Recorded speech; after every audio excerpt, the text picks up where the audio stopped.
이번 시간에는 OM 컴포넌트의 심화 과정을 좀 해보려고 그래요. 아주 기술적인 부분이라 이해가 안 되시는 분들이 있어요. 이거 어려울 수도 있고 얼마나 길어질지도 저도 잘 모르겠습니다. 근데 요거는 제 맘대로 한번 길게 찍어볼 거니까 준비 안 되신 분들은 안 보셔도 됩니다. 다음에 또 한번 이렇게 끝에 가서 이거 다시 돌아와서 보셔도 돼요. 결국은 이제 이렇게 어떤 비용이 발생하면은 1차적으로 누군가에게 원인 부서에서 기록을 하고 1억 원에 운반비 1억 원을 코스트센터에다가 기록을 해뒀다가 요거 나중에 PA 세그먼트로 수익자한테 배부를 한다. 이것까지 가려고 하는 거거든요. 근데 이제 요 과정에서 배부가 많이 일어나요. 그 부분에 대한 설명을 드리도록 하겠습니다. 그 전에 긴급 소식이 들어왔네요. 우리 중국관리 파트장 여동구 부장님께서 독도에 입도를 하셨습니다. 아무나 가기 힘들어요. 날씨도 어렵고 뭐 허가된 기간에만 가야 되니까 축하를 좀 부탁드리고요. 여기 본인의 책 독립유적지 동행하기 책 많은 사랑 관심 부탁드리겠습니다. 자, 이제 OM 컴포넌트로 한번 직접 들어가 볼게요. 코스트 오브젝이 있다고 그랬어요. 뭐가 있다고 그랬죠? 1번 코스트 센터, 2번 인터널 오더, 3번 WBS. 그러고 받아야 될 코스트 오브젝은 PA 세그먼트입니다.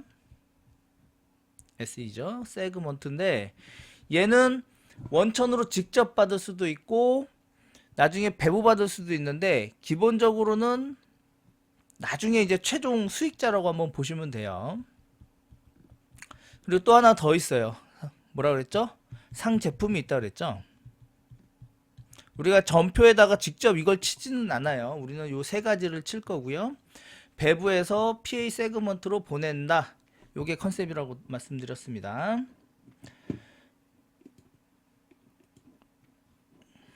그럼 이제 배부하는 방식의 문제인데요. 주로 이제 코스센터 제가 있죠? 1번 코스센터 요게 제일 중요해요. 코스센터. 그러니까 여러분들 엄청 많이 쓰잖아요. 코스트 센터를 기준으로 활동을 많이 하게 되고요. 코스트 센터에서 어디론가 가는 거예요. 코스트 센터 기준으로 갑니다. 코스트 센터로 보내는 게 있어요. 전표를 직접 친다. 그러니까 FI에서 전표를 치면은 CCA로 바로 가는 게 있고요. 또 인터널 오더를 쳐요. 요거는 어느 부서에서 할지 모르겠다. 그래서 이제 연구 부문에서 모이고 마케팅에서 모여서 제품을 만들 때 요때 이제 인터널 오더를 많이 씁니다. 요때 여기다가 기간도 긴 기간 동안에 비용이 막 발생할 거예요. 뭐 현대차 차 하나 만드는데 5천억 들었습니다. 요런 기사들 많이 나오죠.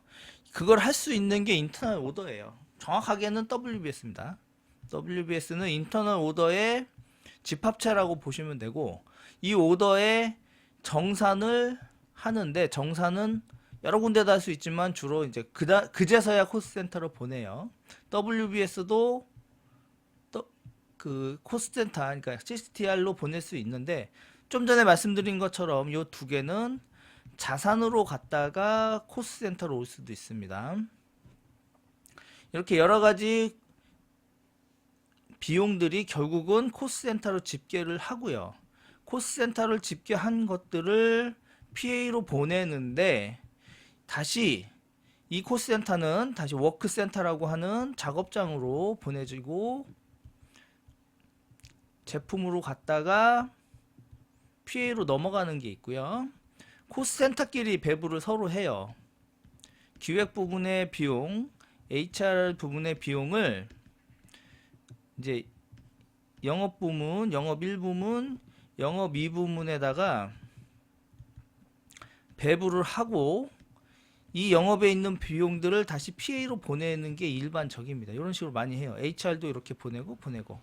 그러니까 공통 부문의 비용을 영업으로 보냈다가 영업에서 이제 피해로 보낸다. 이런 느낌으로 많이 구성이 되거든요. 비용을 배분하는 방식을 한번 조금 더 살펴보도록 하겠습니다. 이제 정산은요, 인터널 오더에서 코스센터로 넘어가는 거는 정산이고, 그 정산 규칙은 KO03인가에 들어있어요. 정산 T코드는 KO88에서 하는데, 이거는 실무적으로 본인들이 이제 공부를 하시면 될 것 같고요. 코스센터에서 코스센터로 배분하는 방식을 한번 보도록 하겠습니다. 코스센터 A가 있어요. 이게 공통부서예요. 공통부서 1번 기획이라고 할게요.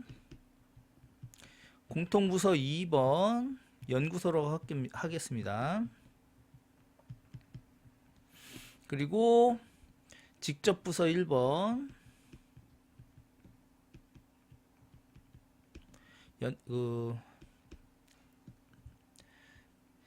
타이어 영업본부입니다.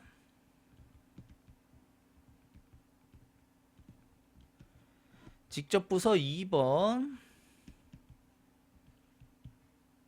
직접부서 2번 정수기 영업본부입니다.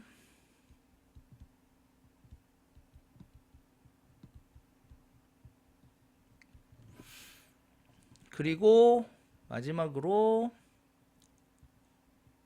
직접 영업그룹, 예, 타이어 서울 부문이고요. 타이어 광주 부문이에요. 정수기 서울 부문,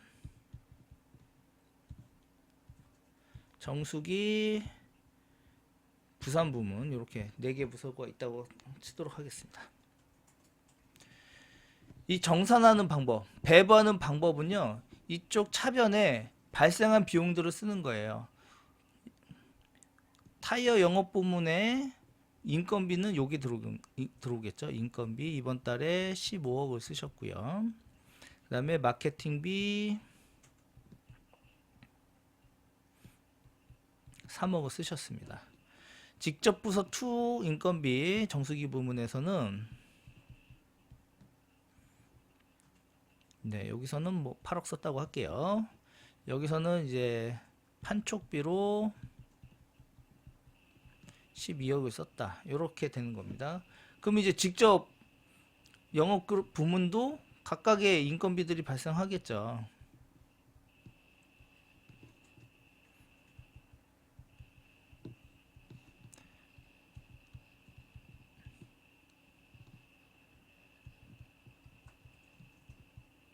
이렇게 직접 기록할 수 있는 거, 원인을 차변에다 기록을 합니다. 기획팀도 인건비, 여기서는 이제 IT 비용이 공통 IT 비용이 이제 28억 발생했고 인건비는 12억이 발생했을 거고요. 연구소는 시험 연구비가 30억. 그 다음에 인건비 당연히 발생해죠. 사람이 움직여야 되니까. 또 뭐가 있을까요? 뭐 감가상각비도 있을 거고요.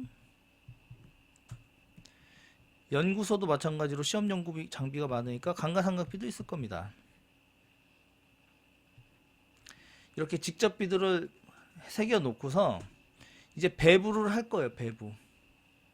배부를 하는데 우리가 이제 1차 배부, 2차 배부라는 게 있습니다.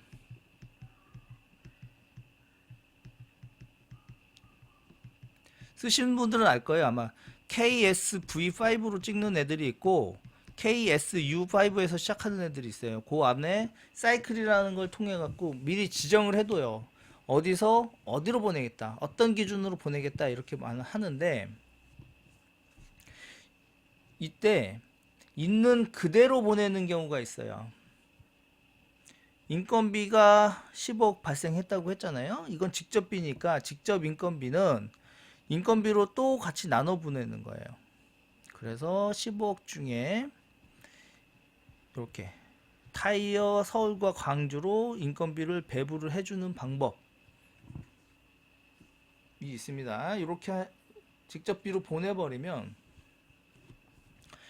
계정이 같아요. 인건비로 들어와서 인건비로 빠지는 게 바로 1차 배부입니다. 1차 배부. 디스트리뷰션이라고 합니다. 디스트리뷰션.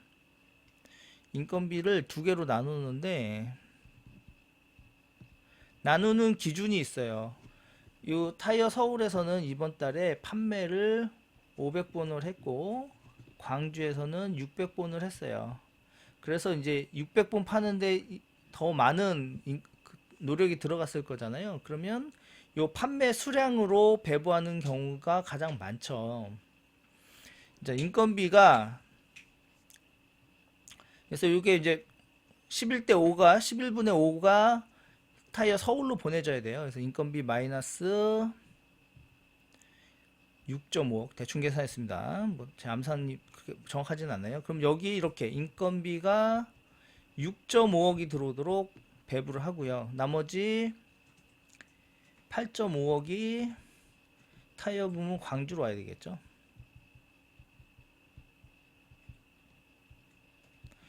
요 기준이 되는 값을 우리가 SKF라고 불러요. 키 스태티컬 키 필드. 아이고 힘듭니다. 이렇게 직접 있는 그대로 넘어오는 거를 1차 배부라고 하고요. 정수기 서울하고 광주는 이제 똑같이 보내도록 하겠습니다. 그럼 여기 인건비가 4억이 더 들어올 거고요. 여기도 인건비가 4억이 더 들어올 거예요. 요렇게 배부된다. 또 마케팅비도 같이 들어올 겁니다. 3억. 이제 3억이 각각 1.5억씩. 여기는 1억, 여기는 2억. 판촉비도 마이너스 6억, 마이너스 6억 해서 여기 플러스 6억, 플러스 6억. 이렇게 배부가 돼요. 있는 그대로 들어가는 게 1차 배부입니다. 2차 배부는 뭐냐? 자, 1차 배부는 다 했으니까 이쪽 보내는 쪽 지울게요. 공간이 좁아가지고. 2차 배부는 두 번째 배부가 아니에요. 2차 배부는 어세스먼트라고 그래가지고 보내면서 한 번에 보내는 겁니다. 여기 보시면 기획의 비용이 무려 47억을 썼죠. 그 다음에 연구소에서도 어이구 이건 57억이네요. 이거를 각각 이렇게 보내는 게 아니라 기획 비용, 이게 2차 원가 요소입니다. 2차 원가 요소. 묶어서 보내는 거예요. 단순하게 보이려고, 그러니까 데이터를 주려고 하는 목적도 있겠지만 이 서비스가 어디서 왔는지 직관적으로 보이게 하기 위해서 이렇게 만들거든요. 저희 같은 경우는 이제 S라고 시작해요. S 1, 2, 3, 4, 5, 6, 7, 8 이런 식으로 만들어서 이제 이름이 기획 비용인 거예요. 그러면 요 47억이 빠져나가는데 이렇게 직접 타이어 영업 부문과 정수기 영업 부문으로 여기는 18억이고 여기는 20억이니까 아니죠. 이제 매출액 대비로 가야 되겠죠. 타이어에서 이번 분기에 1조를 팔았고 정수기에서 1.5조를 팔았으니까 그 비용대로 배부를 하겠다라고 미리 사이클을 만들어 놓으면 배부가 되는 거예요. 그럼 47억이 3대1로 배부가 돼서 이쪽에 15억, 이쪽에 32억이 배부가 돼요. 그럼 여기에 기획 비용 15억, 기획 비용 15억. 어이쿠. 네. 그 다음에 똑같이 이제 연구소 비용은 틀려요. 연구소 비용은 매출액 대비로 가는 게 아니라 실제로 활동 비용 ABC 연구 개발에 뭐 어떤 연구 개발 실제로 얼마만큼을 썼는지를 간접 이렇게 분석을 해가지고 배부할 수 있겠죠. 그래서 연구 비용 정수기보다는 타이어 쪽 연구 비용은 좀 많이 씁니다. 그래서 37억 연구비용 정수기 마이너스 20억. 그래서 연구비용 마이너스, 이제 플러스죠. 37억이 들어왔고, 연구비역 정수기 쪽에는 20억이 들어오고요. 이걸 재차 이제 직접 부서로 보내야겠죠? 요거를 다시 기획비용 15억을 마이너스 7억과 마이너스 8억을 각각 이렇게 배분을 합니다. 또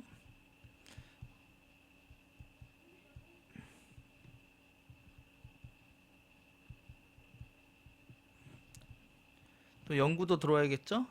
이런 식으로 이렇게 다단 배분을 하는데, 이것들을 이제 준비해 둔 게 바로 SAP OM 컴포넌트라는 거예요. 그래서 배부 절차를 한번 설명을 드렸고요. 요 다음에는 이제 요 배부된 거를 PA로 어떻게 보내느냐, 그리고 자재로 어떻게 보내서 그게 어떤 식으로 매출원가에 잡히는지 한번 보도록 하겠습니다.